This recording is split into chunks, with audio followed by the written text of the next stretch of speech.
Salut bande de curieux, pour cette nouvelle vidéo, on va parler d'une série animée qui a bien failli nous faire aimer la moustache. Mais c'est surtout une série qui est le résultat d'une collaboration entre Marvel, TMS, un prestigieux studio d'animation japonais, et Hasbro, le fabricant de jouets. Et de quoi ça parle? D'hologrammes. Il s'agit d'une époque où la magie avait plus de pouvoir que la science, et où seuls ceux qui la contrôlaient arrivaient à contrôler leur destinée. C'était le temps des visionnaires. Et je vous dis tout ça après le générique. Tu veux dire que nous serons forcés d'écouter ta voix horripilante? Ah bah ça promet.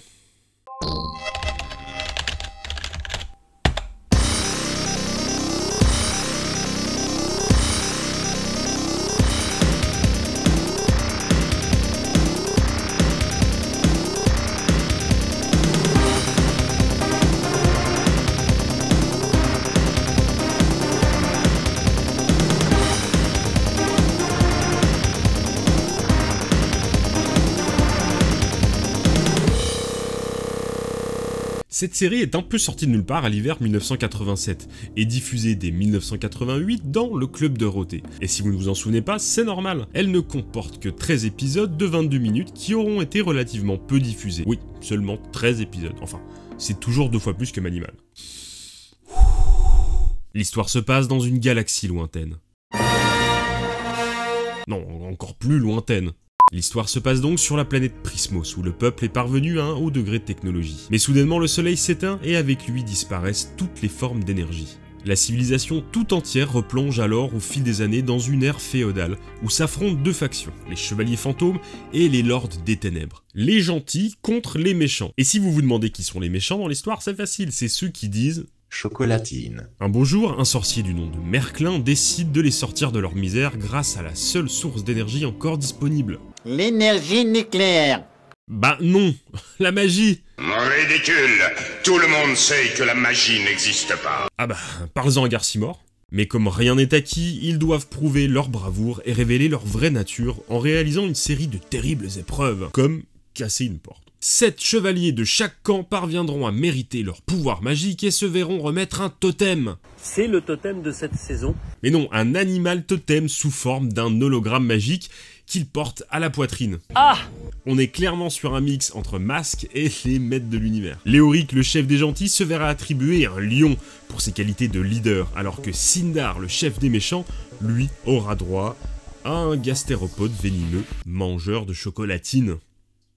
Maintenant, plongez vos étendards dans l'eau et vous verrez se produire devant vous d'étonnantes transformations. Certains possèdent même un sceptre et se voient attribuer un hologramme bonus qu'ils peuvent invoquer pour les aider, tels que la sagesse, la connaissance, la peur ou la destruction. Et comme vous pouvez l'entendre, Merklin est doublé par le regretté Francis Lax, alias Optimus Prime, Harrison Ford, Magnum et j'en passe. Et il y a aussi Éric Legrand, la voix de Seiya dans Saint Seiya, Chevalier du Zodiaque, ou Vegeta dans Dragon Ball. Merci, messire. Il n'y a rien de tel qu'un coup de pied. Qui double 2 persos dans un même dialogue. Pourquoi pas? Bon, faut être honnête, le doublage c'était n'importe quoi. La plupart des doubleurs ont 2 à 3 personnages chacun, et celui qui double Léoric, le héros, sera remplacé en cours de saison.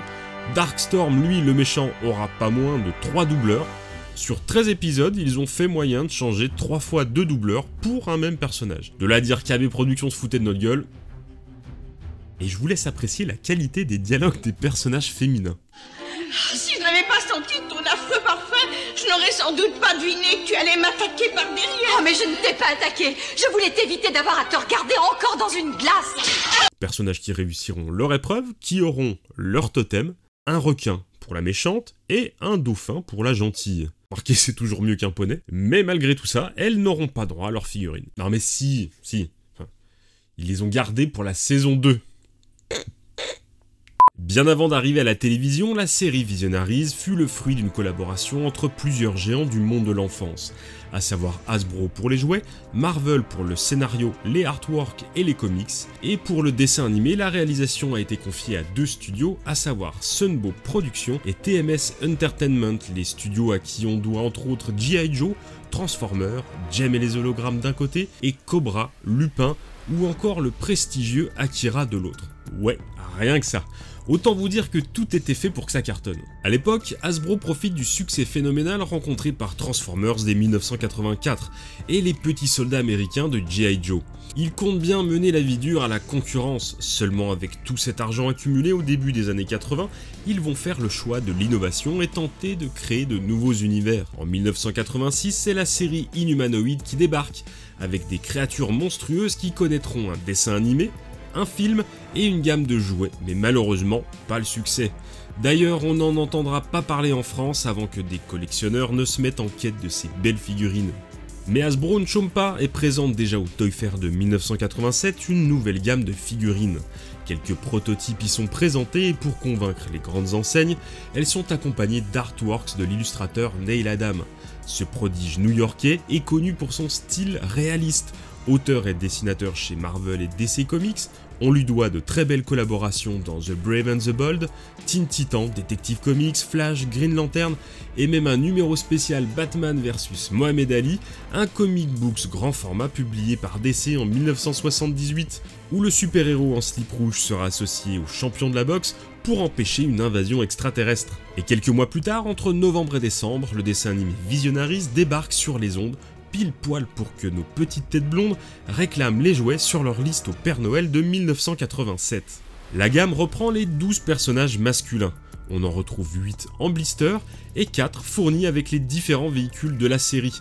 Mais ce qui fait toute la particularité des visionnaires, ce sont les hologrammes qu'on retrouve sur le plastron, l'étendard, mais également les véhicules et même sur les boîtes. Et quoi de mieux pour symboliser un totem magique que de le représenter en 3 dimensions? 3 dimensions de l'époque, mais de la classe. C'est bien, 6, c'est pas mal.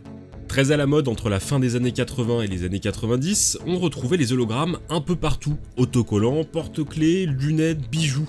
A l'époque, pas de réalité virtuelle, mais grâce au procédé d'imagerie laser, les hologrammes nous ont permis de visualiser nos héros en 3D. Et si vous êtes comme moi, vous vous demandez comment on fait un hologramme? Alors si j'ai bien compris, il faut qu'un rayon laser soit projeté sur un objet au travers d'un miroir semi-transparent qui sépare le faisceau en deux. On illumine d'une part l'objet que l'on souhaite représenter en 3D, puis une plaque photographique de l'autre. Le reflet de l'objet éclairé par le premier faisceau se réfléchit à son tour sur la plaque photographique et se combine au faisceau de référence. C'est la différence des deux signaux qui, lorsqu'on l'illumine avec la source de lumière initiale, fait apparaître l'hologramme. Et dans le cas de nos totems, ils ont été éclairés avec plein de lasers de couleurs différentes. Ce qui fait qu'avec quasiment n'importe quelle source de lumière, on retrouve plus ou moins notre faisceau initial. Et c'est donc pour ça que les hologrammes de Visionaries ont plusieurs couleurs. Mais avant d'être utilisés dans le divertissement, l'utilisation des hologrammes a explosé à la fin des années 70 dans le milieu de l'industrie, car c'était un moyen innovant de représenter en 3D des nouveaux projets volumineux, sans avoir la contrainte de transporter de grosses maquettes, comme dans l'aéronautique ou l'architecture par exemple. Et comme le jouet c'est avant tout une industrie, c'est précisément de là qu'est venue l'idée. Et cette idée on la doit à un homme, le sculpteur Bill Merklin. Très connu dans le milieu de la conception du jouet, il créera plusieurs dizaines de personnages G.I. Joe et les premiers prototypes de Mighty Max. Mais il est sans doute le premier sculpteur à avoir travaillé pour la Bank of America, en créant la fameuse colombe holographique des Visa Mastercard. Un midi de 1984, il déjeune chez Hasbro avec le responsable de la gamme G.I. Joe. Il lui propose alors de créer un personnage Cobra Android avec un hologramme sur la poitrine qui révélerait l'intérieur du robot. La figurine sortira quelques mois plus tard, mais l'hologramme sera finalement remplacé par un lenticulaire moins coûteux à produire. Et il y avait également une contrainte au niveau de la taille, car en imagerie holographique, on ne peut pas modifier l'échelle de l'objet de référence. Autant vous dire que la colombe des Visa Mastercard, elle était vraiment pas grande. C'est pourquoi 3 ans plus tard, Hasbro finira par se lancer dans l'aventure, mais cette fois-ci avec des figurines Visionaries plus grandes que les G.I. Joe, pour permettre à Merklin de travailler sur des sculptures un peu plus grosses. Et pour rendre hommage à l'artiste créateur des hologrammes, le magicien de la série sera nommé Merklin. Tout était bien parti pour révolutionner le monde du jouet, mais figurez-vous qu'exactement la même année, la marque Tonka se positionne sur le marché de la figurine avec une gamme intitulée Supernaturals, et dont le concept est basé sur les hologrammes. Et tout comme Visionaries, ça fera un bide. Hasbro n'en est pas à sa première bataille, Transformers avait déjà pulvérisé les GoBots. Mais cette fois-ci, c'est grâce au visuel catchy de l'emballage que la firme va tenter de s'imposer dans les rayons des magasins de jouets. Le dessin des boîtes est confié à un grand nom d'illustration travaillant lui aussi sur G.I. Joe, Hector Garrido. Si on connaît bien ses covers explosifs des soldats en plastique, Garrido a un style très particulier et fantomatique. Des illustrations qui ne sont pas sans rappeler l'univers d'Edgar Allan Poe, avec des silhouettes vaporeuses et spectrales. Il reprendra les artworks de base, mais remplacera les totems rigides par des formes insaisissables et mystiques.